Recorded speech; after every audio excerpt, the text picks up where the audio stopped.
You guys like Fords? This is a nice one. It's back halved. I'll get a better video of it closer. But for now, I'm gonna get a better video of this.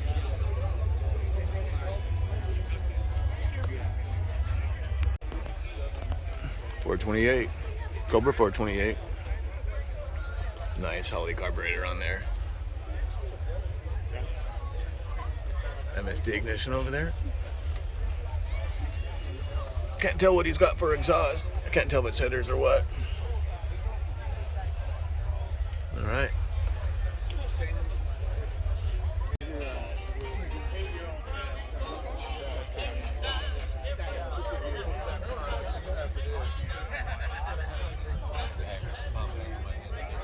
Jim Durham, he's been a member of NCRS for years. He's going to put the sticker on there. So if anybody asks, just tell them it stands for non-correctly restored signal.